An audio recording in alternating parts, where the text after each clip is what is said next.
Fact number 1. పాములు లేని దేశాలు. మనం పాములు అంటేనే భయపడతాం, కానీ కొన్ని దేశాల్లో ఆ భయమే అవసరం లేదు. ఎందుకంటే అక్కడ పాములే ఉండవు. ఐర్లాండ్, అంటార్క్టికా, గ్రీన్లాండ్, ఐస్లాండ్ దేశాల్లో పాములు నివసించలేవు. ఎవరైనా పెంచుకుంటే తప్ప అక్కడ పాములు కనిపించవు.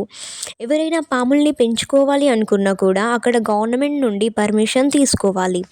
ఇక న్యూజిలాండ్ చుట్టూ ఉన్న సముద్రంలో పాములు ఉంటాయి, కానీ దేశ భూభాగంలో మాత్రం ఎలాంటి పాములు కనిపించవు. Fact number 2. దోమలు లేని దేశాలు. ఐరోపాలోని రెండో అతిపెద్ద ద్వీపదేశంగా ప్రసిద్ధి చెందిన ఐస్లాండ్లో ఒక్క దోమ కూడా ఉండదు. పొరుగు దేశాలైన గ్రీన్లాండ్, స్కాట్లాండ్, డెన్మార్క్ దేశాల్లో విపరీతమైన దోమలు ఉన్నప్పటికీ ఇక్కడ మాత్రం ఒక్క దోమ కూడా నివసించదు. ఎందుకంటే ఇక్కడ టెంపరేచర్ -డిగ్రీలకు పడిపోతుంది. దీనివల్ల దోమలు ఇక్కడ వృద్ధి చెందలేవని సైంటిస్టులు చెప్తున్నారు.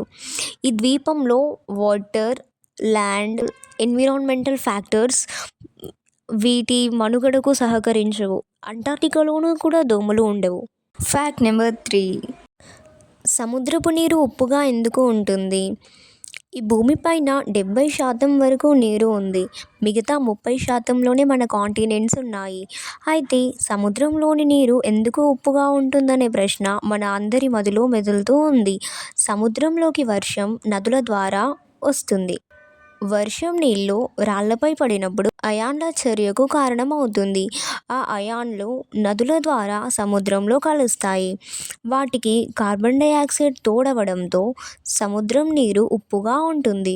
అలాగే అప్పుడప్పుడు సముద్రంలోని పర్వతాలు పేలుతుంటాయి. అప్పుడు చాలా కెమికల్స్ రిలీజ్ అవుతాయి. అందులో ఉప్పు కంటెంట్ కూడా ఉంటుంది. Don't forget like, share and subscribe to my channel Madhuri మెరుగు.